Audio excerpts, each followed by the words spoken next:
And hello, we are live with Trusty's late night live chat because tonight's not going to be a live sale. So it's one of those cases. If you've been following my channel in the past, you know, and it's pretty obvious based on the time you're logging in. This is not when I normally have my live sale / live chats. Great thanks again to Nancy from This Overstuffed House, who's actually in the chat tonight.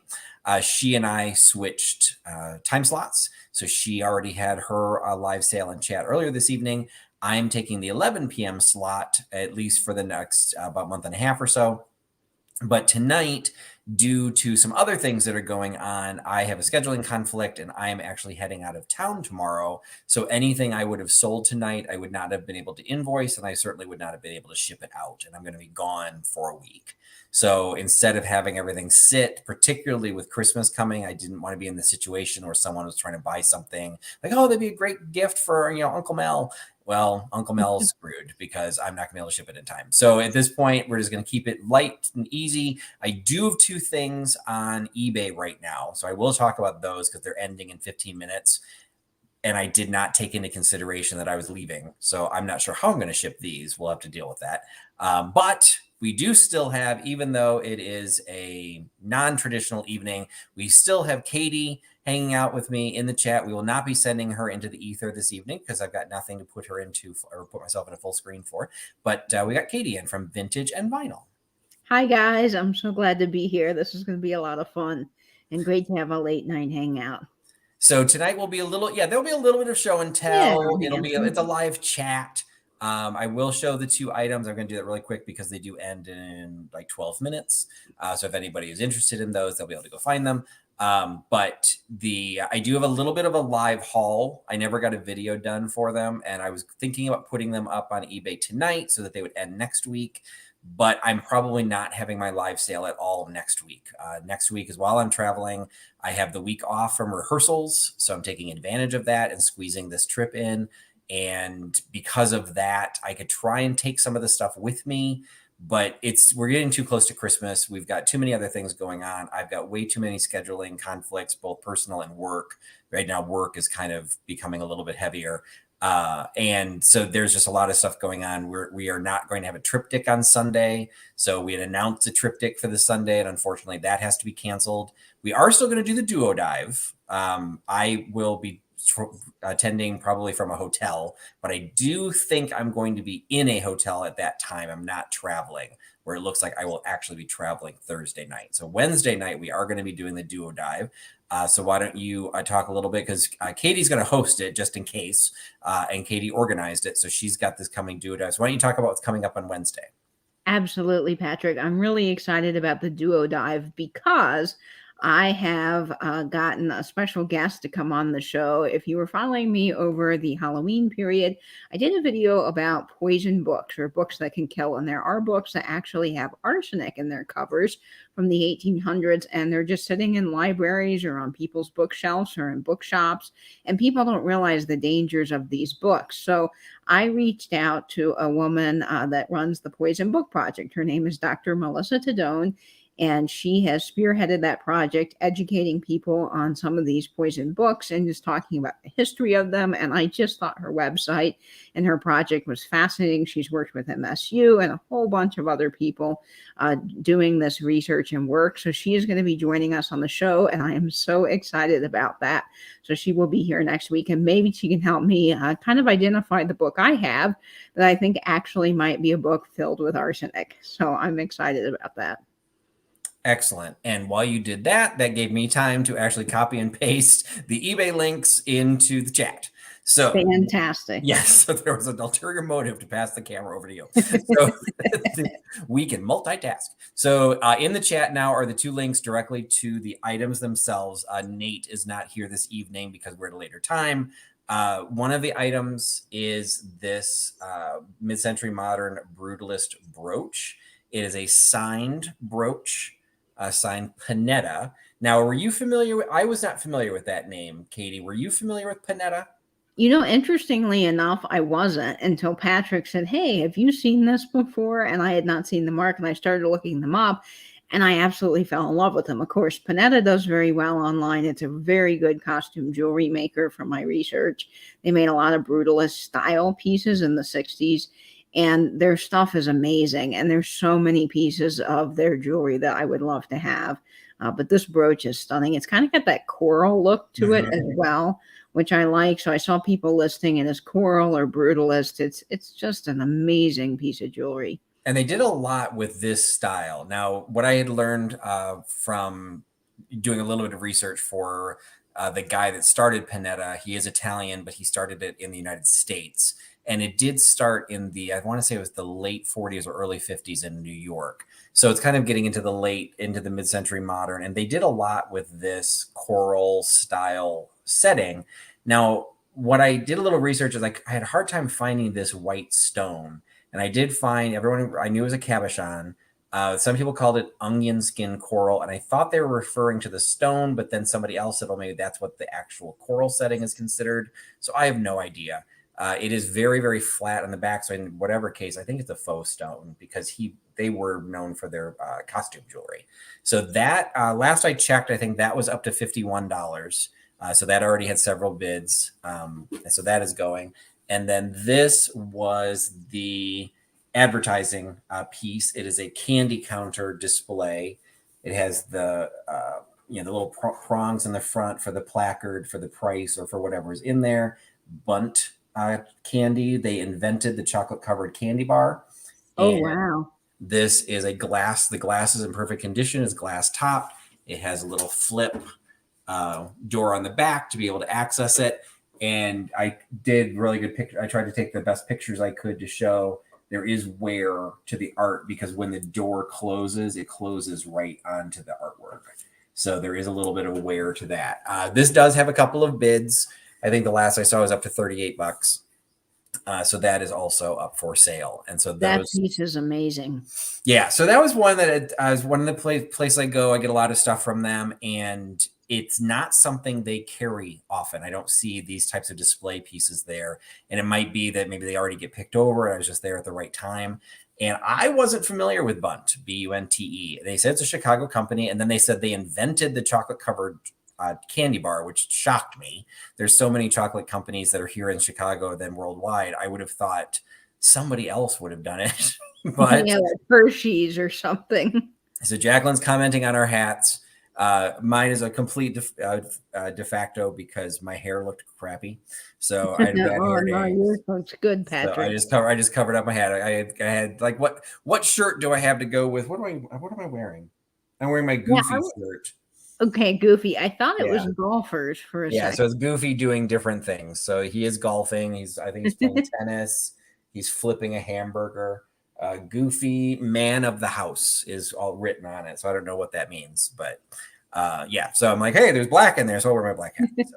And then great, Patrick. I didn't have, I did not have a Goofy pin. So I had this weird little Chef Boyardee guy. Says Maggie. Him. I have no idea what he is. He was part of that pin set that I had from the 60s. It was just one I kept because he was funny looking. So I'm like, well, he's the cartooniest one I've got. So I put him into my hat pin. I need to be able to rotate my hat pins out. Now, do you have it looks like you've got something on the side of your hat. Do you have an extra hat pin, or is that just from the hat? So the hat, I love this brand of hat called, let me turn that right side, is Bruno Capello. They are a hat company that makes more modern hats. They make a lot of Austrian wool hats. So they're nice. They're not, anything near Stetson, but Austrian wool is very nice, or Australian wool rather. And this is a nice raw edged hat. So it has the raw edge on the side as opposed to being stitched. And it is a wider brim fedora. And then on the side, all of the Bruno hats come with a little Bruno hat pin, which I think is kind of fun because my last name is Blaylock. So I like to say that that's B for Blaylock. Oh, that's cool. And then it comes with a feather. Now, this is the feather this hat came with. But knowing Louie and the fact that she likes to jump up on the couch and grab feathers out of my hat and eat them, this probably will not be the feather that stays in here because I have emergency feathers that I replaced. Emergency feathers. Awesome. When Louie eats my hat feathers. But I like this because you can flip the brim up or down. So I really like this classic fedora. Now I don't even know what mine's considered. Mine is not, it's very narrow brimmed all the way around. And I guess I can flip it up, but that looks ridiculous. So I think mine is supposed to be down and then it kind of curves up in the back. But I don't, yeah, I can't. I would consider yours more of a trilby because of the way that your hat brim is. It's a shorter hat brim, and the crown is a little bit different than a fedora. It's not, this one's more of a moldable or crushable fedora, so you can kind of pinch the front. Yeah, I would consider that a little bit more trilby shaped. Okay, yeah, It's because mine not a actually has like a Humburg flat form in the or a top. pork pie. If it were a Hamburg hat, it would have more of a kind of a domed shape in the Oh, middle. okay. And then pork pies are different. And then you have boater hats, and there's all different styles, but I would consider that trilby. So there's actually a comment that came through while we were talking, and I think it's worth chatting. First of all, Edwards got a great. So he was saying it looks like Medusa jewelry, which I don't know. Maybe I should have put that in the description. Maybe it would have gotten more It kind attention. of does look like that. Yeah, so I wouldn't have thought of that. But Gina was asking, talking about hearing brutalist as a description. And I think that's a valid comment because I will admit I'm using the term brutalist because I found, when I was searching for it, I found a brooch that was almost identical to this with a different color stone. And that's what they used as their term. Now, I know the term brutalist from architecture. And as Mhm. I understand it, brutalist was developed from the French term which for concrete and strength. So brute is based on that. So when you think of the best example of brutalist architecture that most people can recognize is the Wicked Witch of the West's castle in A Wizard of Oz. It was sheer concrete walls. Everything was very solid. Doesn't need the crenellations or anything, but just very blocky and very solid and clearly made out of concrete. And there's an example. I think it's the City Hall building in Boston that people absolutely despise, but is also revered, and people are trying to protect it because brutalist architecture, I want to say, was like a '60s thing, and so some Late people don't. 50s, early Is it 60s. '50s too? Okay, Mhm. some people don't feel that's old enough to be considered protected yet. So there are some people that do not want to get those buildings landmark recognitions because they want to be able to tear them down, and other people are like, no, we need to protect this architecture because there were some serious and significant architects who developed in that style. So it's as it gets applied to jewelry. Is that a term you had come across, Katie? Because I mean, you do brooches and jewelry way more than I do. Had you heard it applied to jewelry before? I've not heard it applied to jewelry per se, but in the late 50s, early 60s, there's a lot of brutalist art pieces. So I had heard about, of course, architecture, but then I had also heard it used in the sense of there's brutalist art styles. So there's some brutalist designs that were metal sculptural pieces that were put in people's homes in the late 50s and 60s. So I had seen that before, but I've never really seen it used in the context of jewelry until this. But when I saw the pieces that Panetta makes and they were titling it Brutalist, it kind of makes sense because they do fit that style. Now, Okay. I've also heard of Bauhaus, which is another type of blocky architecture that my college professor, Mr. O'Leary, absolutely hated. He had a hilarious name for it, which is not good for YouTube, but I always think about him because our college buildings were Bauhaus, and he hated that. But Brutalist is much more interesting, I think, than Bauhaus architecture. Now Bauhaus though is a lot older because Bauhaus is Yeah, actually pre Bauhaus. World War II. Yeah, it So is. that's It's much that's older. German pre World War II. So anyway, so I'm not exactly sure. Catherine was talking a little bit about it. Artists did a backlash against the clean lines and went brutalist, messy and rough. And Hmm. Katie in another chat had talked about the brutalist, or maybe she and I were just talking about the term. And she had mentioned the steel and the wall art, and all of a sudden I had this flashback of these sculptures that I do remember being referred to as brutalists. They were wall plaques or wall sculptures that looked like barbed wire, Yeah. basically, just like all attached to each Hmm. other and kind of stretched out. And sometimes they were dimensional with like one layer that was a little bit farther forward and one against the wall, so they kind of overlapped. And I suddenly like, oh wait, that I do recognize that. And so from the art side, I think this to me is coral. Like this Yeah, I've seen it in does other have a coral look. designs, but I think that maybe what that is trying to like somebody when they called it brutalist might have been thinking about that type of wall art that Katie had described. So It's one of those, and yeah, I think that Catherine did. She gave it an excellent description, and it's one of those. If you don't sell online, in some cases, it's all about the search engine optimization, and it's what people are going to be looking for. So that somebody who might collect, like what I found interesting in the listing for the one that I was using as an example, they called it brutalist, but they did not refer to it as mid-century modern.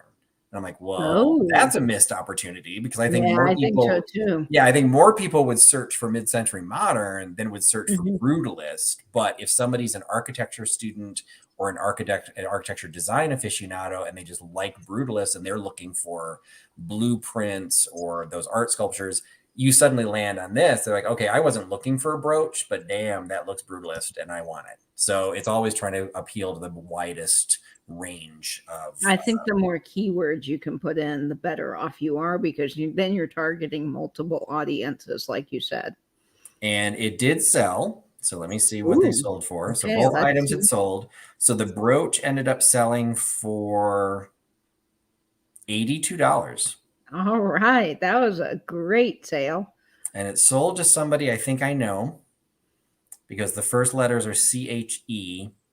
And I remember selling to somebody else that had a first letter of CHE. And it was somebody from the chat. So if somebody in the chat has the first letters of CHE, congratulations, you won the brooch. And then the advertising piece sold for $37.55 to somebody named Daniel or Danielle. So cool. So I got both Very pieces are cool. sold. So I will hopefully try and get, if they pay tonight, I can still ship them out tomorrow. Otherwise, I might be hauling these with me on my trip and shipping them from the road and I hope hoping you don't that, have to haul the giant piece because the brooch is a yeah, little yeah. easier. That's the benefit of driving. So, it's the bigger issue is, again, if you're not used to selling online, obviously when I list it online, I'm showing shipping from Chicago. I am not going to be in Chicago. So if the person lives farther away, I have to ship within 3 days for eBay or else I have to explain. So I could try and explain, but again, if this is a gift for Christmas, I don't want to take too long and I'm going to be gone for a long time. So I really should not have listed it. They did what it did. So we'll see what ends up happening. Well, the So brooch will be easy. You put that in a box, yeah, and put it that'll off go the first class mailer, and regardless. It doesn't out it matter goes. where I ship it. Yeah, that'll be fine. And I did find a box that I'll be able to ship the bigger piece in. But that is a name that I don't know. So I'm completely dependent upon somebody from eBay. And I will say that the person that bought that Chicago window card that I had, I think last week or the week before, took their own sweet time to pay for that auction win. So, I was at the point of trying to research to see what I needed to do to cancel it so that I could relist it because it had taken so long. But that person did end up paying. And to my knowledge, they got it and everybody's fine. But that's the downside to when you're in the open marketplace, you don't know who you're selling to and you're kind of at the mercy of them and then eBay to help support you. And eBay is fantastic. Like they're always good. But with Christmas, scarily enough, Christmas so close. If people are purchasing things for Christmas, I have started seeing listings that say point blank, you will not get this by Christmas, or we cannot guarantee you will get Hmm. this by Christmas, because that's where we're at. People want it. And at this point, I'm still missing 9 of Oh, my trusty travelers. And everyone's like, well, maybe people ship them. They're just lost in the mail. I'm like, well, maybe, but I've gotten some since that did not take a month and a half or 2 months to get. So well, eBay. I will say eBay is really good because I bought something a little while ago from a guy, an oil can, and I'm really excited to get it. And it's been sitting in limbo. It shows that they've created the label, but it's not shipped. And so it's just sitting there, and the guy won't respond to any of my messages at all. And without eBay stepping in and helping, I mean, I would just be gypped. So you never know who you're buying from either. But when Patrick ships stuff, he does a really good job, and he's always very communicative with people, which is great. So you really need to do that as a seller too, as well as being on the spot when you're a buyer. exactly. I had to share Michelle's comment because it's just what she says. Yeah. And some people like Marmite. So, Yeah. some people like brutalism. I can respect brutalism and I can also respect the desire to protect some of it. But it's just like any style of architecture. I'm a supporter of the National Trust.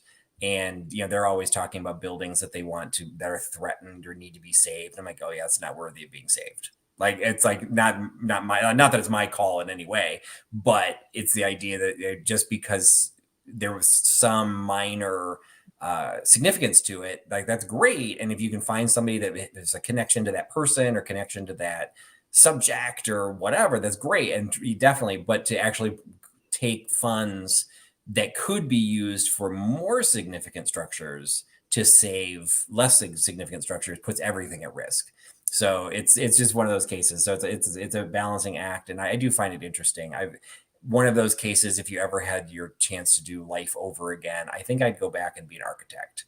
I did Yeah, not consider that even as a possibility as a career path, but I love just architecture. I love design, interior design, like all of that different type of stuff. I don't think I would have wanted to do the engineering part. I would have been the one trying to that's build. hard. Yeah, I'd be building the one with like, okay, we are going to have a room that is 100 feet by 100 feet, and there are no support structures anywhere in the middle of it. So you never, you never know. The I would engineers not figure it want to out. be the guy that designs parking structures because that is a whole nother level of complicated. That would just go right over my head. And if something were to happen, it would all be my fault. And I just would not want that. Absolutely. And then sometimes, and then you see things do get approved, they do get designed, and you wonder, did you actually graduate from engineering school or architectural school? Yep. Because this is so poorly planned out. I literally, I to almost to by definition, I almost literally lost my car when I was traveling one time. I had to park in a public parking garage, and I had parked, and I use the stairs. It's like the only exercise I get is when I use stairs. And so, but then I was checking out of the hotel, and I had my luggage, so I used the elevator. I thought I was on the second level, and it was this weird like half level that I couldn't find my car. Like, so I went to the first level, I went to the third level, I went to the second level, and I keep going out. I'm like, wait, my car's supposed to be right here. Where is it? And it was this weird half level that it never made sense to me. I'm like, how did you people design this? Well, I was our in. airport, they did a terrible job designing the parking at our airport because when you come out, there's several parking lots. Obviously, like with every airport, there's extended parking, there's, like 1 hour parking, and then there's the whole like expensive parking in the garage. So I usually park there because it's just most, convenient getting into the airport. But the problem with it is when you come out of the airport, there's a level that goes into the main first part of the garage, but they only do like you take a picture of your parking. They do it by not numbers, but by letters. So, like if I'm an F, you normally would just remember, hey, I'm an F. Well, what I found out the first time I did it is that they only do like A, B, C, D, and E in the first building. And then there's like a weird passageway on like floor 3 that you have to take to go then to the second little level, which you wouldn't even know was there. And they don't have help. And so I wandered around I went to every floor. I couldn't find my car and I felt so stupid. And so finally I like had to go to this call box and press for security. And the guy came, he's like, well, ma'am, did you take a picture where you parked? I'm like, yes, I did. I'm in F. He goes, oh, well, you're in the wrong building. And I'm like, huh? This is one parking garage. Come again? He goes, oh, no, this is parking garage 1. See, you're in parking. And he showed me. I'm like, why? Like, that makes no sense. I'm like, who designed this? And then my brother's parking garage at his apartment, I don't know why they designed it this way, but when you come in, his floor is on the 3rd floor and you go in, and instead of just pulling straight through like they have a chain gate, you have to make this really sharp turn around the corner and then turn again to go in through this narrow. And they didn't design it well because large trucks can't fit through there. So like you have an F-150, I don't think you could get through there. It's so narrow, you feel like you're going to scrape your car.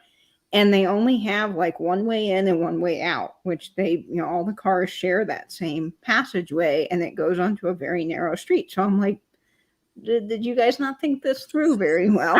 Well, I know sometimes you get stuck as you get with older buildings, not necessarily like brutalist age, like even older, which I don't know, parking garages can get that old, but they're not designed for cars of today's size. They're not designed for Yeah. extended cab pickup trucks or where like the huge like the Ford Expeditions and like the huge, the super tall vehicles. So I know in some cases you have to adjust. I was just in a hotel recently that the hotel itself I think was in like an old factory or a warehouse of some sort, and then they built an extension to make it decent sized hotel. But for whatever, I guess I kind of know the reason. So because it was a warehouse, I was in the room that was in the older portion. The ceilings were 14 feet tall. My windows were 10 feet tall. Like I had these Oh, wow. ridiculously large windows for a hotel room.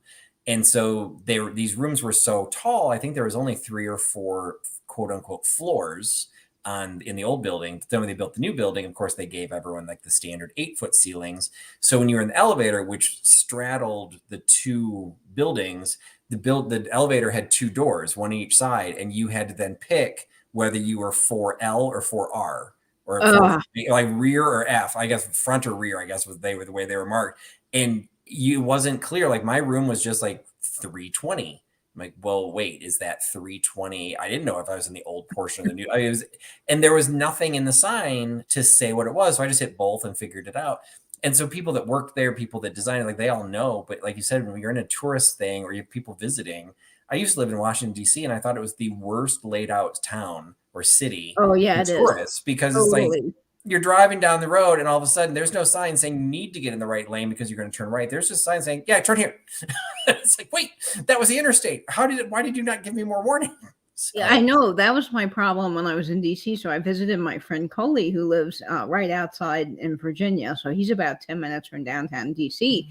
And, he doesn't have a car because he takes transportation everywhere or Uber. And so I rented a car and he hadn't gone downtown very much, but we were trying to navigate. And it was so funny because he was like, no, you got to get on the highway right here. And I'm like, right here where? And he's like, now. And I'm like trying to merge, and there's 4 lanes of traffic in DC, and it's hilarious. And he's like, "You missed it." I'm like, "I know, but I didn't know I was supposed to get over." So finally, I learned, coming from his apartment, like where I needed the exit at least to get to DC. But then once we got downtown, it was a whole thing. And so the first day I visited, we parked to go to the art gallery. And I don't know, the 2 of us were probably excited to go to the art gallery to see each other. So we weren't thinking. And we just parked on a side street. And we walked to the art gallery. We got out and, I was like, where did we park? Coley's like, I don't know. And so we were wandering in the freezing cold in DC downtown for an hour and 30 minutes. And wow. it was not a shining moment. So I told Coley, I said, well, I think I remember this white building. He's like, they're all white. Which one? I'm like, I don't know. It had columns. He's like, they all have columns. So I'm like, I don't know. Was it this one? I'm like, I remember passing the Trump Hotel and then we went this way. So we were trying to like backtrace. Finally, I said, okay, Coley, let's just get a taxi cab and let them drive us around. And lo and behold, the guy we got in the car, I said, all I remember, sir, is that we parked by some food trucks. He goes, oh, I know where that is. The food trucks always park on corner of whatever street it was. So he went right there and there was the car. Perfect. Why didn't we do this earlier? Sometimes like life lessons, it's one of those cases that I talk to my daughter all the time. I'm convinced my daughter is smarter than I am, and she refuses to believe that. And I said the only difference is you don't have the life experience I do. Like this, it's just stuff that you're not gonna just know, and you just have to go through it. And like parking, like I remember the first time she ever took a trip on her own, I was sending her like daily adulting tips, like she was in middle school or something. But I'm like, okay, when you get to the top of the escalator, don't just stand there. And it's like simple stuff that's not book learning. That's not something intelligent. That's just if you think the world revolves around you, you just think, okay, I'm done with the escalator, so it doesn't matter. I've got people piling into me behind me because they're trying to get up.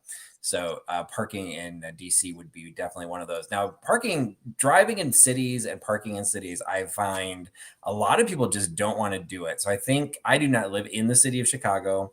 I like an hour outside. I've never really lived super close, but I'll go into the city and I have no problem driving in it. I remember when I used to live outside DC, we were also about an hour outside DC, and I just started with a job. my wife and my daughter were moving. Like we were moving from Chicago. We sold the house. They were coming, and I was like, okay, my wife and my daughter are going to be here. We want to go into the city. First question was, what city? What freaking city do you think? Like, there's nothing else around in Southern Maryland. But anyway, so like we went to DC, and there were adults, 30, 40-year-old adults, who said they'd not been to DC since they were forced to go there as children, because they Wow. didn't want to drive, they didn't want to deal with the traffic, they didn't want to deal with parking costs. And again, coming from Chicago, I'm like, well, parking, how much does parking cost? They're like, it's like $10. I'm like, Hmm. an hour? They're like, no, a day. I'm like, oh, please. Like, I used to sell to a parking garage company that did not validate parking, and a 2-hour meeting would cost me $40. That's Chicago parking. So it's all relative. But I like DC because it's all gridded. Everything's Yep. north and south. It's all numbered and alphabetized. So you don't get confused on I Street. They even spell out EYE, so you don't think it's one. The diagonals and the roundabouts, I'm not a big fan of, admittedly. No one is, but they're not that bad. I can't say, I actually don't think I've driven in Boston. No, I As long haven't as the driven Red in Sox are playing, Boston. yeah, that kind of gets in the way a lot of times. I have driven in New York City, and in New York City, again, at least in Manhattan, it's all gridded, so it's relatively straightforward that you know where you're going. And I will say, in at least in Chicago, and I would say New York too, you also kind of need to know, because once you're in the middle of all those buildings, sometimes your GPS won't work. So you Hmm. kind of do need to know where you're in, at least the general direction. Are the numbers getting bigger or smaller? Because you may not be able to count on your GPS figuring out or getting a signal down buried underneath all the buildings that you're trying to drive through. But See, uh, I love big cities, so I don't mind. Some people they think big cities are overwhelming. I just love exploring big cities and going in big cities. So I've driven in a lot of cities, and I will say that Atlanta's a pain because one of the things that's annoying about Atlanta is there's about 15 Peachtree streets.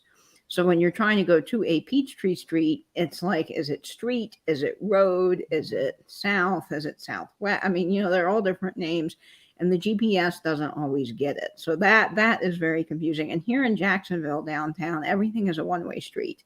So you could oh, be okay. going, and then you're like, "Oh, I need to turn here," because you know where the streets are. Okay, Main Street will get you to any of the bridges. So if I'm on Main, at least I can get across the bridge to go to the other part of Jacksonville, basically is the way I think about it in my head. But then if you're on Main Street, okay, if I take Church Street or any of the other streets, I'll get towards like the Jag Stadium. Well, you can't go certain streets, so you might have to go up like 5 lights before you can turn left or right, and that is really annoying. That would be crazy. Now, Catherine's saying she hates it. There's been some comments about Atlanta Yeah, driving, and the only thing I remember, I haven't been to Atlanta in literally decades. Um, but I did remember about Atlanta was that there was something like 15 peach trees. I'm like, I don't understand the concept behind that. yeah. And then when I was there, it was long before GPS. It was long before any of that. So it was like trying to get a taxi. It's like, which peach tree? I'm like, what do you mean, which peach tree? Like, it was this whole idea. You needed to already know the geography so that you needed to know which geography you were going to. That's crazy. So Catherine's saying she hates Atlanta driving, but Catherine, if I remember correctly, lives in or near Minneapolis. So now we're moving into still an urban, and I have driven in downtown Minneapolis before. Also relatively straightforward. So I'm curious what aspect of driving in Atlanta did you not like? Is it just because everything was confusing, or some people just don't like the traffic, or the idea that there are actual pedestrians trying to cross the street that you will kill if you try and turn right on red. So you just never know. The traffic in Atlanta is tough. I mean, I know there's traffic everywhere, but Great roads will change names for no reason yeah, at all. my dad used to work in Atlanta, and growing up, I remember we would get up at like 4 in the morning, and in the summer, he'd take me to work with him, and I loved going to the office. And so we'd get up at like 4 in the morning because dad lived in the suburbs, and we would drive downtown, and we would sit probably like an hour in traffic. And I remember some of the underpasses just being, lined up with cars, and dad hated that drive. So that's, I think, when dad got premium radio and things. So the drive was a little bit more bearable. Well, I think the one thing that's also different about driving in urban areas as opposed to more rural areas, and my sales territory for my daytime gig, I do cover some very rural areas, is like in Chicago, we don't talk about anything, or I'm in the burbs, but we don't talk about anything as it's 10 miles away or 20 miles away. We like mileage is irrelevant. It's about a half an hour. It's about an Yep. hour. It's 2 hours, and it's like, and it could be, I remember my last desk job was I literally drove, I think it was 18 miles. And any given day, the fastest I was ever able to do it was 45 minutes. And typically it was between an hour and a half. And that was 18 miles. Like that was just the way it was. And that was in the suburbs. Like and then if you go into the city, when I used to call in customers in the city, I desperately try to avoid doing anything either early morning or late afternoon, because what could take me, like if I just go in the middle of a weekend, I can get into the city, all the way to the lake. I can get in about an hour, give or take. But that could turn into 2 to 3, depending on, what rush hour. Then you add some weather on top of that. I will say working from home it's a blessing. And I don't think I could ever go back to a desk job. And I was working from home even before COVID. So it's a completely different lifestyle. And the reason my hair looked like crap today is because I didn't take a shower, because I didn't have any appointments. I didn't have any Zoom calls today. And all of a sudden I'm like, oh, damn, I've got my show tonight. Like, yep, putting on a hat. So I was in my pajamas. Everything. Yeah, I was in my pajamas till like a half an hour ago. So, you get some benefits when you're just working from home. So you just never know. In Jacksonville, everything we say takes about 30 minutes. That's just the given answer. And because we are by 95, and our particular stretch in 95 is actually one of the worst stretches of 95 in the entire country. I think we have something like some of the most accidents there, and I don't really know why, but anytime someone says there's a wreck on Emerson, people automatically know here, like, nope, don't even try to go downtown, because you will sit and stand still traffic forever. And you just have to learn, like, about 4 o'clock here, it's just not worth your time, But I also live near or across really from a mall. So, here at Christmas time, it's insane. People are, and so I've just gotten used to the heavy traffic because that's just how it is. But if you're not from, big cities, like my grandma moved here from Cape Girardeau, Missouri, which is very small, and their traffic is almost, nothing. They just are so shocked by the traffic here in Grandma. I mean, there could be maybe 10 cars on the road. And for us, that's like, wow, that's really a light traffic day. And she's like, oh my gosh, the traffic is so bad. Not really, Grandma. When it also gets, I will say it, I won't say who it is because it's a beloved individual in the industry, but I used to work in the audiobook industry, and I worked with a publisher or a narrator, and we were doing an event here in Chicago, and he and his wife had come out and they wanted to go into the city, but the event was out in the suburbs. And so we were trying to work out the timing, and I was trying to tell them, I'm like, okay, we're going to need to leave the city at like 3 or 4, which means that the time is going to be a lot longer. And their frame of reference was New York traffic. And they're like, nothing can be, and this is like very haughty, like nothing could be as bad as New York traffic. Like, I'm not saying it's as bad as New York traffic. I'm saying it's traffic. We only have, a certain number of interstates, and that's Chicago is somewhat unique in some ways because we have the lake on the entire east side of the city. So you only can get into the city from the north, the west, and the south. So all the roads are coming in from certain directions. And so when you then have to leave the city, the entire, whatever we were at, like 4 million population of the suburbs, they all have to go back into the suburbs, and they only have like 5 roads to take. So I was trying to explain to them, it's going to take, longer. And they're like, well, it didn't take that long to get here. I'm like, yes, because we did it at like 11 o'clock in the morning. It was totally fine. They refused to believe that Chicago could have anything near what New York traffic had until we then had to sit in it, and we were late for the event because I put my foot down and I said, no, I said, you have to leave. I'm going to pick you up at this time. Well, they just refused to leave the museum. I'm calling them, I'm texting them. They just wouldn't come outside. And so they finally came outside when they felt good and ready, and we were late. And I was pissed.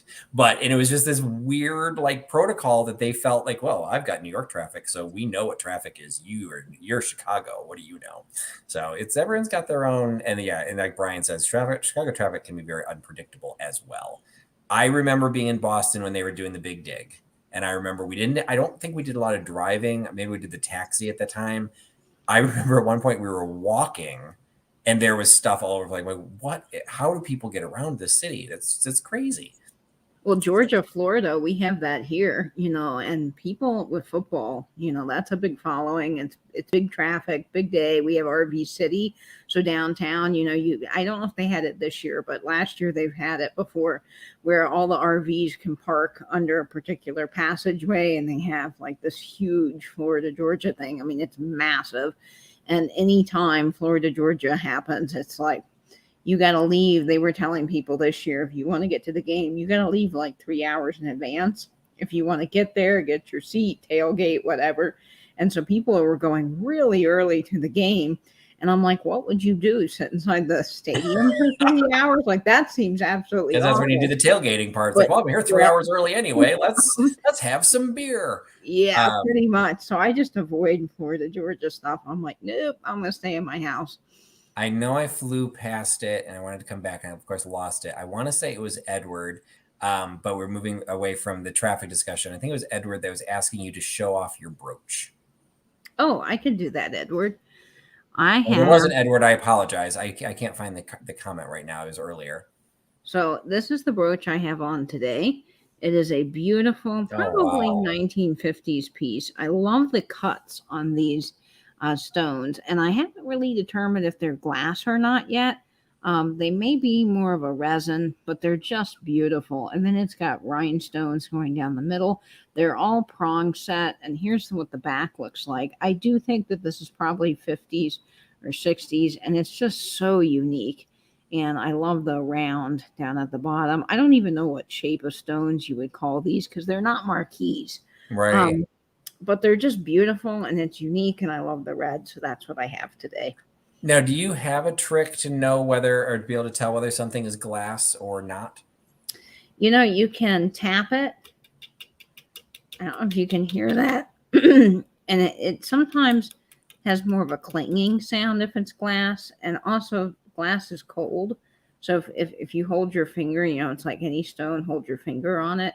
If it gets warm, it's probably not glass. This stays a little bit colder, but I also keep my air conditioning at 68. So I really am not 100% Amen, sure. sister.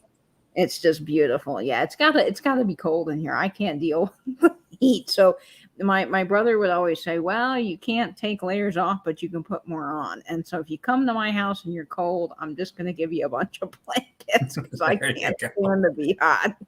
Perfect. Sandra K's regarding for the travel, talking about public transportation. Like, I'm not going to say it's a fantasy, but I do every once in a while. Although at this point, what do I want to be when I grow up? The idea of living in a downtown urban area where I don't need, like, I would probably still have a car, but the idea of having, like, being able to use public transportation or walking everywhere is just one of those things I've always thought was cool. Like growing up, when I was younger. It's, now that I'm back into the bachelor days, like, is that something I should do? But I also like my space. Like, I look at what I would pay to get this tiny little 1-bedroom condo in downtown Chicago, and where would I put my stuff? So it's one of those cases. Yet I think the window may have closed for when I am able to do something like that. But my dream has always been to move into a giant loft. It doesn't have to be large, but just the idea of living into that industrial space and a loft that's converted. You just want to fill those walls, put those Coke trays all the way up to the ceiling. Oh, yeah. All the Coke trays up, all of these large advertising pieces, I just think would be amazing. Have a leather Chesterfield sofa. That would just be the dream. Or, a lot of people say they hate New York, but New York is my favorite city. And if I could just move downtown and have a view of the Empire State Building, that would just, be amazing. So that's a fair question, because I face the same thing even with Chicago. If I'm going to move into the Loop area, well, it's also like when you're in downtown Chicago, that's almost the sidewalks kind of roll up at night because it's the business district. So when the office buildings are closed, there aren't a lot of restaurants that are open. So you kind of have to go a little bit away from that, more the shopping districts and things.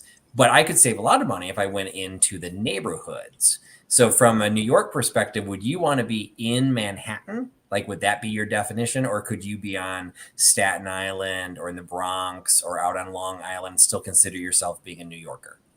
Well, I mean, I would live anywhere if someone said there was something available and you could just move to New York, sure.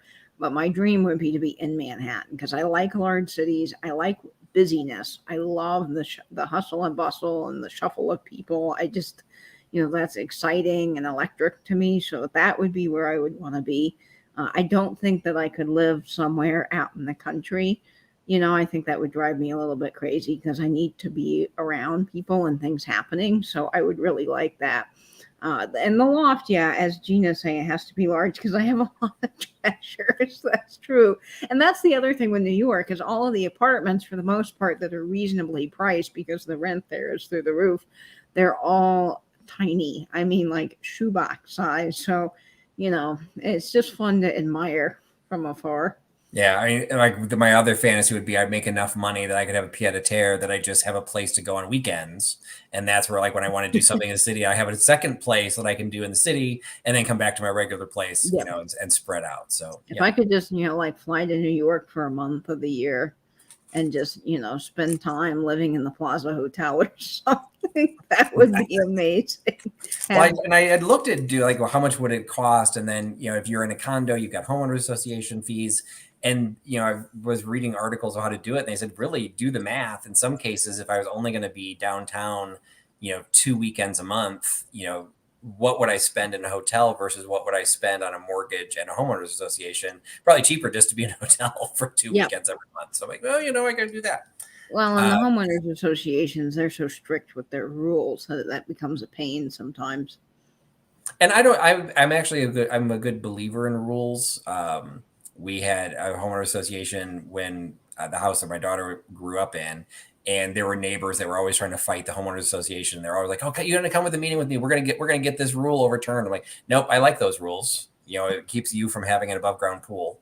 It keeps you from having a chain link fence. I kind of like some of these rules. So if people have those, that's fine. But it was a new development. It was a controlled development, and I bought into it specifically because it was controlled. So to a certain extent, Big Brother was watching, and I didn't really have that big of a problem with it. Yeah, I mean, some of those rules can be really good and helpful, and they keep the community well maintained. But when I was growing up, my dad lived in a townhouse community that had a homeowner association. The lady that was in charge of it was a little bit stricter. And one summer, there was a neighbor friend of ours that lost their dog. And so, we had the whole summer to basically do whatever we wanted. And so the neighborhood kids got together and we drew all these lost dog posters by hand. And Dad let me take his staple gun and we went all over the neighborhood and stapled up these lost dog posters. And by the next morning, the lady that ran the homeowner association had ripped them down and written my dad a very nasty letter about how he let us, essential hooligans run the neighborhood and put these posters up. And my dad's like, okay, I get like telling people not to have certain things in their yard or whatever, but you're going to go after a bunch of kids that spent their summer day making a lost dog poster. Like, come on. Yeah. We never really cared for her. Yeah. Admittedly, there does need to be a little bit of flexibility for stuff like that. But so one of the things I was going to do tonight, and I mean, we're already because you and I are talkers, we were already 15 minutes we in, are. But because you were showing your brooch. I never got a video made of these, and I haven't gotten them listed yet, but I actually did pick up a bunch of brooches, and I've already kind of run some of these by Katie to get her idea on some of them. And of course I need to relook, and I don't think I've got all my notes, but this one I think this one was the Usner brooch. Oh yes, Usner is very nice. So a lot of these names I wasn't familiar with. So I count on Katie. This one was also really hard to read. So we're all like, maybe it's a CL or a CI. Like, what name has? And we eventually got to SNER at the end, and then we discovered that the first part could be a U. So maybe a little bit more of an autumnal brooch, but that one I thought was really pretty. I had a Monet brooch. Probably from the 90s. Like, I don't know. What do you think? 80s or 90s? I think, isn't that when Monet was big? 80s. Yeah, Monet was really big in the 80s and 90s. I agree. Yeah, so that was a name that I actually recognized. This one wasn't marked, but I picked it up because the enameling was really good. And I also felt that was probably an 80s or a 90s. What do you think, Katie? Yeah, with that, I would probably say 80s or 90s, maybe 70s with that kind of Americana colors. Oh, okay. But yeah, I mean, it's definitely not something that's old, but it definitely has some age to it. Very Uh, nautical themed, yeah. yeah. So, and I hadn't even thought about that, like because it's red, white, and blue, like it could be considered that it could be considered like 1976, like the bicentennial. Hmm. This one is either Coro or Capri. I can see the C, but instead without relooking it up.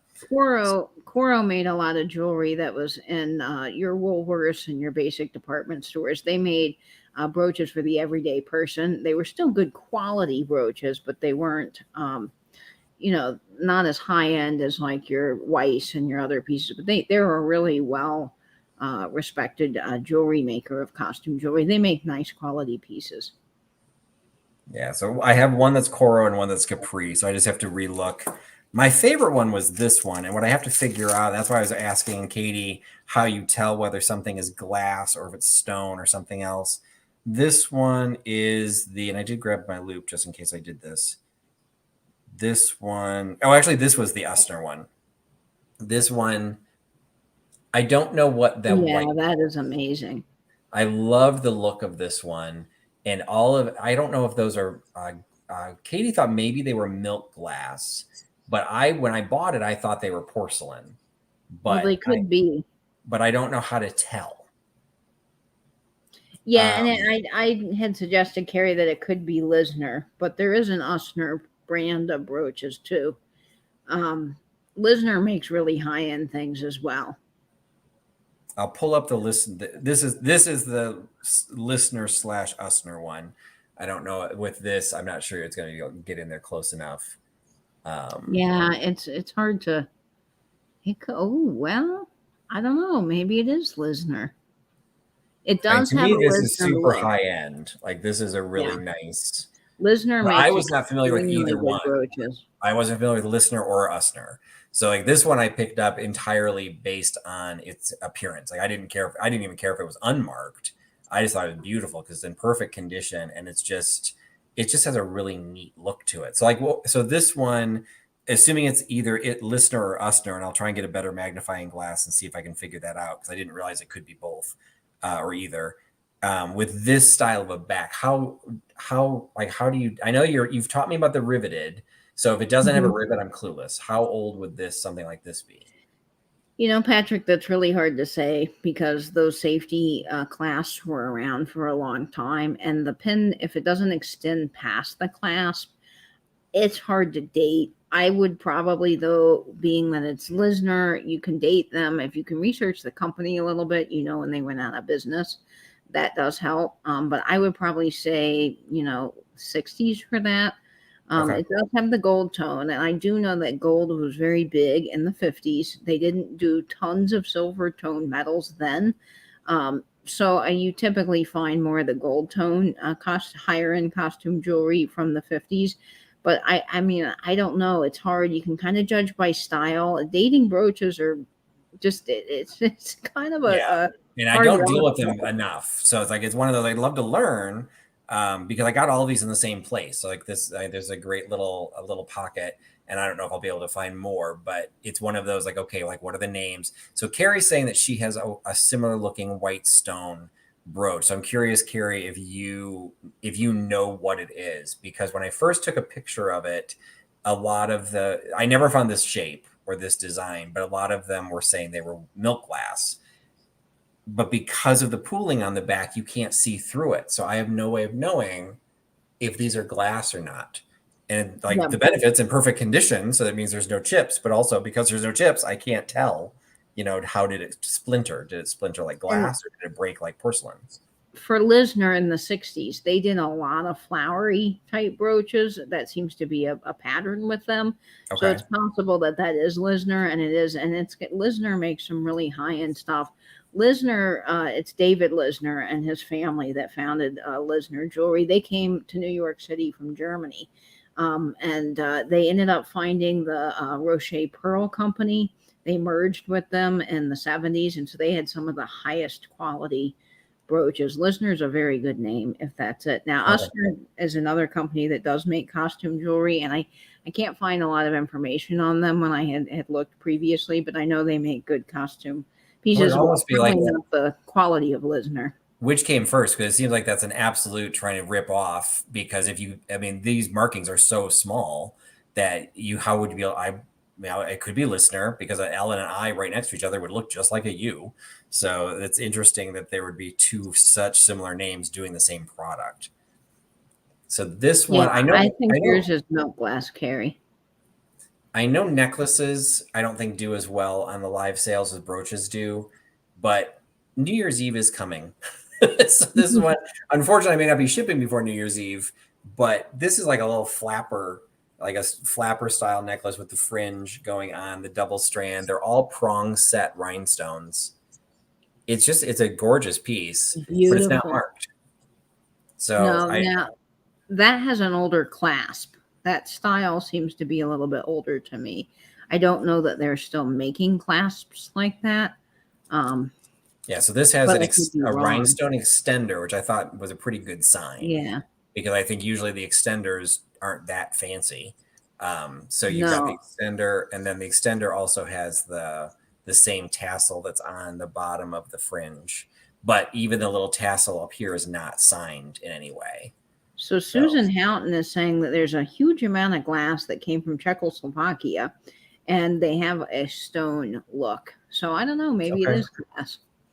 yeah. So I don't know if I get a higher magnifying glass, like I don't know if I'd be able to tell. Because it does not look translucent at all. But maybe if I put it under a really, really bright light, maybe I'd see the ring of fire type thing if it were actual Mhm. milk glass. But I will say when I picked it up, I felt it was porcelain, which is actually why I liked it because I like porcelain. Yep. It's just Um, beautiful. There's a lot of movement to it yeah. and texture. It's just a lovely piece. Very well made. So, and then the only other, oh, actually, there are two others. So this one is not, well, this is one of those little contradictions in terms. So Spode to me is high end, but I didn't know Spode would make No. these little pins. It's the story of Spode cheer pins. Cheers is an endearing term for saying goodbye or thank you in England when the Christmas tree pattern was where the Christmas tree pattern was created. So they've got the little story on the back. You can see it's perforated, so you can cut it out and turn it into like a little gift tag. And it is a porcelain Santa. It's marked Spode on the back, and it's just a piece of porcelain. It is made in China, so it's not that old. And it looks like the pin itself is glued onto the back. But it's Spode. Like, how can I pass up a Spode pin? That So is lovely, Patrick. I've never seen anything like it. no, I didn't know the Spo did that. So I don't know if they did it all the time or if this was like a special thing. It says on the front, celebrating traditions, Christmas tree cheer pins. So maybe there was a series of them. I don't know. Distributed by the Royal China and Porcelain Companies in Morristown, New Jersey. 2004 was the date that was on there. That is just lovely. And again, nice for the holidays. Yeah, so I just thought that was sweet. And then the only other thing, all this stuff came from the exact same place. And then the last piece I was kind of excited by because I just had never seen one before. But then I find them all over eBay. It is a shoehorn button hook Oh, combination. that's amazing. And so it's like the shoehorn actually is hinged onto here. So you could, I don't know, put it in like maybe a DOP kit or something for travel, or you just have it on your dresser. I would assume I guess it could be for a woman, but I would assume for a gentleman. And it has Union Station, but it has Union Station from Kansas City, Missouri. Not this Union Station I know is St. Louis. St. Louis, yeah. So this is the Kansas City one. And then there's actually a patent date on this. And it was patented. It's on the back. It was patented August 24th, 1915. Wow. So I just thought that was kind of cool. That is a fun piece. I don't think anyone needs a button hook anymore, but it's just kind of a cool, genuine antique that I could not pass up. So I picked that up. It was along with all the jewelry. The neat thing about that is if you're not using it as a button hook, you still could hang it from a little peg in your closet and use the shoehorn, because I actually use shoehorns quite a bit. They're handy things. Okay, so now I will say, Tim, I know of the concept of glove hooks. Are button hooks and glove hooks, are they the same, or would the glove hooks have been a little bit smaller? Yeah, that I'm is an assuming this is interesting a shoe question. button hook because it came with the shoehorn. Like I'm assuming Mhm. that would be for the shoe, but I can't say I've never necessarily paid that close of attention to the size of Yeah, the I haven't eye. either. Let's see. Okay, Carrie. I just looked up Lisner white leaf brooches on eBay, and there are Listener, others okay, listed. Okay, so it's probably Lisner then, Patrick. awesome, Lisner's a fantastic. great name. That's good. So those will get listed. Some will just go into the live sales, but some might get listed on eBay, depending on what else I find. My favorites are probably now. I've got to relook at this one because I thought this was the Usner one. So let me see. What was this one? Where is it marked? Maybe we could have a duo dive on button hooks one time if we found someone that collected those. Okay, Different. The glove this is the hooks I've Coro. seen are smaller. So this one is the Coro. So this is my favorite. This one and the white porcelain one. These are my two favorite ones. Yeah, those are stunning. Yeah. So, and I will have to say, I probably like both of those even better than the Panetta one. Like, I'm glad I the don't Panetta know. one's. You like this one I, better? I almost like the Panetta one a little bit better. But they're all, I mean, I like them all, I mean, this honestly. one is very blingy. Like, Yeah, this is and a I little like the over the bling. top. So that one, I don't know, but this one to me is very subtle. It's very classic. It's just it's very Yeah, attractive, and on I a just white jacket, I mean, that would just be stunning. I mean, yeah, white because the jacket. gold What just am I sets it saying? Black jacket. out. Black jacket. Well, even a white jacket, it's got the gold that would Yeah. offset it a little bit. Now, obviously, you have a much larger collection of brooches. What is your go-to? Like, where are you getting your brooches? Are you finding them primarily? Do you pick them up by the brand? Do you pick them up just because of what you like? What's like, what do you do with your brooches? Well, it's a little mix of both. I really, really like Weiss brooches. Their crystal brooches are stunning, and I always look for them because I know their quality. So there's a place in town I've talked about a lot, Fans and Stoves. The lady that curates the booth, she travels all over the world for her brooches. So she's been to England. She sources them from flea markets in France. The lady's amazing, and I've asked her to be on YouTube, and I'm still working on that. But she gets just the most amazing things, and so I always go over there a lot. And she really knows her jewelry well, and so I look for things that are marked. But she also has trays that are just stacked up. I don't know. She probably has about 6 stacked. And they have just kind of more figural brooches, things that are a little bit less expensive. And so sometimes I pick up things just because I like it. The other day from that booth, I picked up an artist palette. It was probably made in the 80s, but it was a nice size. And again, I like some of those whimsical brooches as much as I like the bling and the sparkle and the really well made pieces. It's kind of fun to say, oh, I have an artist palette brooch, or I have a bowling ball as a pin. I mean, why would you ever think that that would be a brooch? Like someone just decided to put, maybe probably for a bowling league, but I have this enameled bowling ball with the pins, and it's black and it's kind of crossed like this, and I just think that's so fun, why not? So I do like some of those pieces. So it's a little bit of what I like and a little bit of things that, oh, wow, that's really pretty. It's really well made. And how do you dictate which one you wear? Is it based on what matches your clothing, or are you wearing it based on a theme or an event that you're doing? I know sometimes you've worn a special brooch for deep dives and for triptychs and things of a specific theme. How do you pick what you're going to wear for the day? It's hard, I will say, because I have so many and there's so many wonderful choices. But I really love the Queen's philosophy. If you follow the Queen of England, you know that she has an amazing brooch collection, and you can go to Her Majesty's Jewel Box online and you can see what brooch she's wearing every day, which is just a fabulous website. And they give the history of her pieces. But when she has dignitaries and other people that come in, she wears a specific brooch that she thinks matches them. So, like Patrick said, when I do the duo dives or I have a guest, I always try to find a brooch that matches something that they collect. So when Dee came on, I didn't quite have a head vase, but I had a lady pin. So I wore that in honor of Dee for the dachshunds. I had a little doxy. So I try to do that. And then on days where we're having a chat like this, I just sort of look through and I think, okay, what haven't I gotten to wear in a while? What matches the shirt I have? What will stand out? And I might hold up a couple and say, okay, I really like this. And so I had before the show, I was like, well, I have a beautiful sparkly. It's a I want to say panther, but that's not it. It's a polar bear, and I was like, it's gray, but it's silver, so it would match this shirt because I knew I wanted to wear this shirt. And then I'm like, no, he doesn't stand out as well. I don't like him with this. So then I went and I thought, ooh, that red might be really pretty, and it's got the silver. Okay, we're gonna go with that. It's kind of a process. Now, do you have ones that you find rotate in more often than others, or do you, like you just said, what have you not worn in a while? Do you try and like, are you at the point where you have over 365 brooches? Like, do you have like one for every day, or do you wear the same one more than once?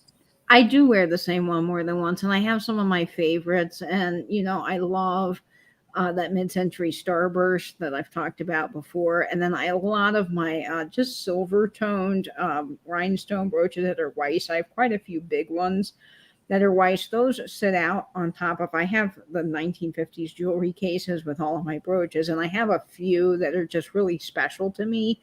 So the trunk down elephant always lives with those other brooches on the top. And so sometimes when I'm in a hurry or, I'm just not sure what I want to do, I'll just grab one of those because they're right there and I know they'll match with things. But there are other times that I know I have a specific brooch. And then since I haven't really gotten all my brooches in order after the brooch videos, I'm like, I know I have this, but the question is, what case is it in? So my next project is to go case by case, and I want to get felt lining probably and do layers, so that they're not all jumbled in there, because I'm sure that's not good for the brooches. And then be able to lift out a layer and know where stuff is. Like all of my figural brooches are here. So the ones that are shaped like something. And then the other ones that are maybe more, sparkly here, maybe the Weiss here. So I'm working on doing some renovations to the brooch display. Awesome. Now, you talk about rhinestones and colored stones a lot. Are you, if you had money was no object, you had money burning holes in your pocket, and you see two brooches that are both identical in price, but one is rhinestone based and another one is, say, enamel based, or let's say one's rhinestone, one's enamel, and one is just the metal, what would your inner spirit guide you to? Are you a rhinestone gal? Are you a sleek enamel gal? Or you go for the metal, heavy metal? Well, it'd be hard because, it would depend what it is. Like I Okay. have a gorgeous Trufari enamel playing card brooch. They're all pug heads. Yeah, I would. I mean, the They're all, you want a rhinestone. rhinestone pug head, an enameled pug head, or an all metal pug head? Well, I gotta say, I really like the rhinestone ones. They're Okay. just, especially the way that they're cut, the detail work that's involved, and now the enamel works gorgeous on some of these brooches. But I've seen a lot of enamel brooches that are just sort of so, but the rhinestone ones, they always sparkle, and there's something I feel like that's always going to be very timeless. The enamel's, going to come off at some point if you're not careful with how you're taking care of them. Sure. So I do like and rhinestones can fall out, but if you get the prong set ones, they're just stunning. And the Weiss ones, that's another thing. Not that I'm really collecting, because I know one day I will sell them. I probably will never sell any of my brooches, but knowing that, you have Weiss in your collection, and that's something that's going to be timeless. So someday if someone does want to sell my collection, Weiss, I don't think is going anywhere, and in their value, they're always going to be sought after, and they're going to be nice pieces. Yeah, say Brian, yes to the you say yes sparkle. to the sparkle. There you go. You can never have too much sparkle and glitter. That's just my philosophy. Now, you have spoken a lot about Weiss. I will say I don't think I've ever come across Weiss in the wild. It's hard. Is that the highest end brand that you have, or or is there a target brand that, not Target like the bullseye Target, but like a focus target of a brand that you want to collect? Or like, I could, if you're staying within costume, I guess you're not quite getting into like Tiffany's. Yeah. But like, where does something like, a name that comes up a lot is like Crown Trufari. How does Mhm. that fit into something like a Weiss? Well, Like, Crown Trufari is a good brand. Trufari, they had several different marks over the time period that they were around. So Trufari, they had the KTF mark in the 20s, which is something Fisher, and I'd have to go back and look up all of the names, but they had the KTF mark in the 20s, then they had just Trifari, and then Crown Trifari came a little bit later, so they were 30s through like 50s, and they always had a little crown over the T. Technically, Crown Trifari seems to be a little bit higher end than just plain Trifari, but Trifari made some very good costume brooches. And depending on which one you get, some of them, their crosses are not crosses, the crowns. They're really known for the big crown brooches with the jewels. Those can sell for hundreds of dollars. Same with the enamel playing card brooches. They're just fantastic. So Trifari is another favorite brooch manufacturer that I really like. But they are good quality, but they're not as good as Weiss. Weiss they really did a good job with their cut of their stones, the clarity. When you find a Weiss piece, the stones are like looking at ice in the Arctic. They are crystal clear. They are cut well. They have nice prongs, so they're just extremely well made. The back of every Weiss piece will have really nice puddling on the back, and it's going to be smooth. It's going to be amazing, and there's some heft to it. And Weiss wasn't around that long as a company compared to Trifari. Trifari was around from like the 20s, I think, through the 80s or 90s, so they were around much longer. So Weiss has a smaller history, and the guy that started Weiss, he worked for another jewelry manufacturer. So I think, if I'm getting my brooch history right, I believe that he worked for Cartier for a while. So he really learned the trade and then moved on to his own company. Now, there's another company that I collect, and it's hard to find at a good price, is Emmons. Emmons made some fabulous brooches, and they were or IM? EMMONS, Emmons, and they were sold at exclusive parties. So in order to buy an Emmons, you couldn't just get them like at a regular department store or even a high-end place like Cartier or someplace that had a dedicated jewelry line. You had to go to an exclusive party, and you had to get a special invite, and then you could buy an Emmons brooch. Now, Emmons, the company Emmons, the guy that started Emmons, he also started a subsidiary line we all know and love as Sarah Coventry. So he had Sarah Coventry, which made a lot of good brooches, but Emmons is like that upper echelon. So they're up there with Weiss, and they just made some fabulous pieces. But Emmons are expensive to buy. Yeah, Emmons brooches are marked, Jan. They'll always be marked Emmons. As far as I know, there's not Emmons brooches that aren't marked. Now, Weiss, there are Weiss brooches that aren't marked. There's undercover. When I say undercover Weiss brooches, sometimes you'll find us really large, and Weiss made a lot of those large rhinestone brooches, and you'll see that smooth puddling on the back, and you'll see really good crystals. And I have a piece like that, and I'm wondering if it's an undercover Weiss, because it really does have all the maker's marks to be that. Now, there are fakes of Weiss. You have to be careful with that. There are a lot of Weiss brooches that are like antiqued. So the backs have a Weiss mark, but they're like brown, and they're not that shiny metal. Weiss didn't do those. So I don't know who's making them, but there are some faked Weiss pieces. And if you find any Weiss pieces where the back's not smooth, it's bumpy, there's no way it's Weiss, because Weiss would have never done anything like that. This suddenly turned into a little duo dive, and I didn't mean it to, but it was fascinating because it is one of those cases that I think maybe more so than some others. Yes. So that was Emmons. You said it was Starburst. That was Emmons. More so than even some others, that it is one of those cases that you need to actually be able to handle them and know, photos are great, but, knowing, like you just said about knowing the puddling, the smoothness, the clarity of the cuts, because you come across unmarked things all the time. And it's one of those cases where just because it's unmarked doesn't mean it's not high quality. Exactly. Yeah. So we deal with that with glass all the time. It's like, okay, this is a molded piece of glass. That does not mean it's bad. It's a molded piece of glass that still has every seam on it from when it was made, and there's only 2 seams. So it's a 2-piece mold. That's borderline bad. It's like that's not going to give it brownie points. But if it's got all of its seams, but there's 3 sets of seams, like, ooh, and now it's a 3-piece mold.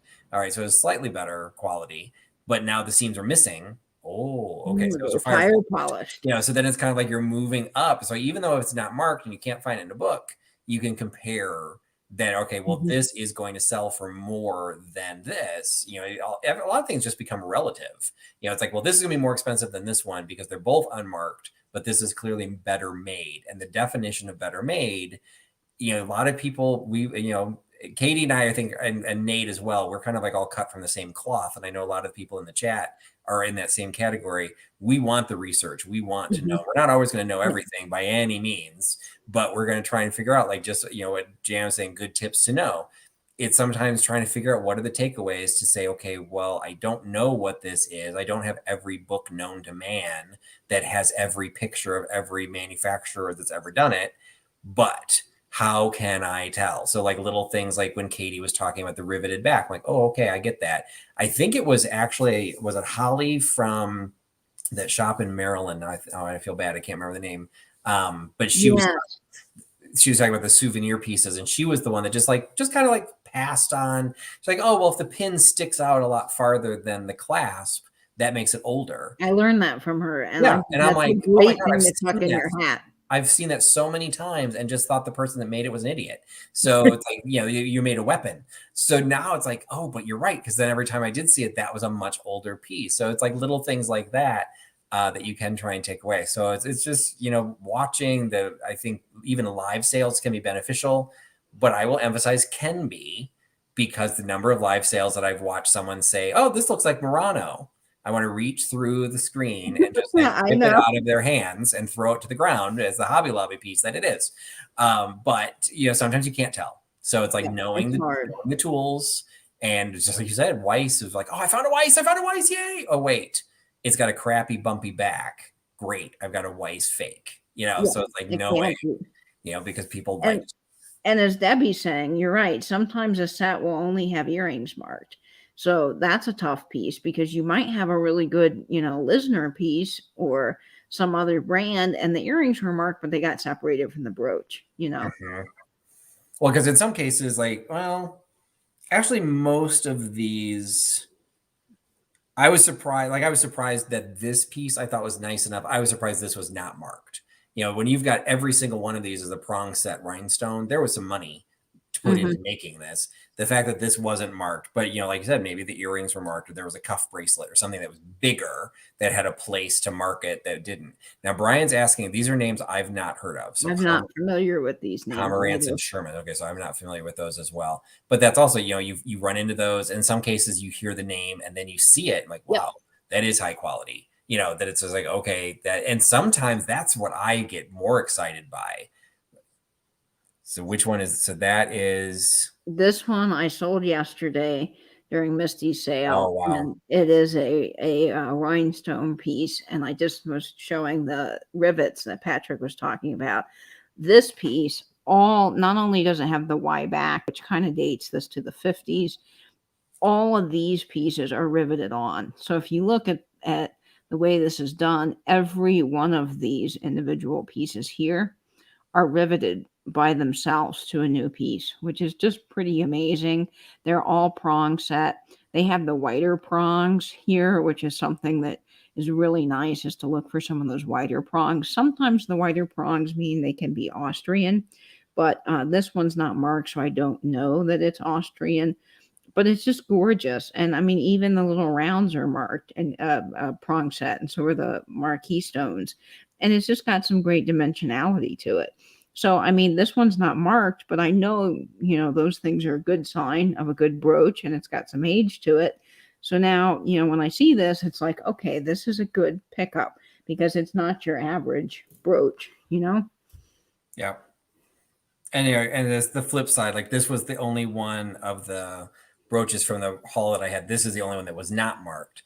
But even looking at this, like, okay, the enameling is very even. The edges of the enamels is still very crisp. It's not chipped off.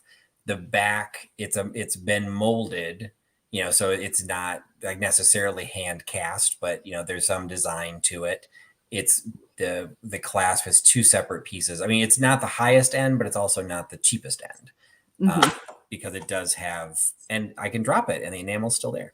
So and just feeling weight, sometimes. And that doesn't mean that things that are lighter weight, because this is a lighter weight brooch, but you can just tell that it's got the quality, So some of these 50s brooches are a little lighter, but feeling something like this, I can't swear that I know its age, but you can just see the way they've done the detail in the metalwork, the way they've done the top here of the strawberry. None of the rhinestones are prong set, but they've really got a nice cut and sparkle to them. It's a heavier piece, so it's really nice and hefty. And you can see they even took the time to rivet the top of the strawberry on, so it wasn't just glued on or placed on, so you can sometimes tell by those things how well made something is. Gorgeous. So we ended up with a little duo dive there. So for everyone who likes brooch jewelry, surprise, we did a little live haul with a little educational video. But unless people had really questions or anything, that was as far. We've already gone longer than I'd anticipated because I didn't really have a sale. Some of these brooches will show up in live sales in the future. I may list some, but just like anything else, if anyone is interested in what I was showing, it's all for sale. Katie's that she just showed, those had already sold. So yeah, I'm sorry. Yeah, those you sold in. They were just nearby, so I grabbed them. Yes, exactly. So, and as is the Panetta piece that I was showing, that did sell. So that I will ship out. That was on eBay from before. So anyway, I appreciate Katie hanging out. What do you have coming up on your channel, Katie? I'm very excited. Tomorrow, Angela Marksberry and I are hanging out on my channel for just another fun live chat. Fatbird Finds is taking the month off. They need a well-deserved break, so we are filling in that slot, giving something for the community to do on Friday nights. So at 10 p.m. tomorrow, we are having a live chat and hangout on my channel. That will be at 10 p.m., so you can tune into that. And then we will redo for a triptych. So we had some scheduling conflicts, so Sunday will not work out for a triptych. So that will not be on Nate's channel, but we will remove that to another time. And you can stay tuned for more fun things by hitting the bell so you know when we're all live and when our latest videos come out. Perfect. So for myself, again, because I'm traveling, I'm one of the conflicts why we're not doing the triptych on Sunday. I will try and join, as we mentioned, the duo dive next Wednesday on Katie's channel. We'll be on the Paris Green, the Killer Books that she is hosting. I will not be having my sale next Thursday because, again, my travel conflict. Nancy and I had swapped. She's coming back on in about 15 minutes. She said or about 20 minutes. She's going to be doing a sort with me. Oh, that will be fun. So that is actually later this evening, but she has taken over my 8 p.m. slot on Thursdays. So she will also have something going on next Thursday. I just will not have anything at the 11 p.m. slot that she swapped with me. So do not look for me next week. I will see if I can put out. I actually don't. I might try and finish filming something before I leave in the morning. I'll try and record. I was trying to do a holiday decor video just to kind of show what I decorated with. I've recorded some of it. I need to record the rest, and maybe I'll try and do a shop with me video if I get a chance while I'm on this trip, but I'm not sure I'm going to have a lot of time. So I don't know what's coming up on my channel, but we'll figure something out. So appreciate everyone hanging out and joining us this evening. And, again, like you said, sign up for notifications so you can find out what Katie's up to, what I'm up to, and everyone else that's got channels in the chat. Definitely support each other. It's a great community. And you'll be hearing from us again at some point in the future. So thanks everybody for all your time. Thanks for hanging out with us. And thanks for putting your trust in Trusty Huckster. Have a great night, everybody. Bye, friends.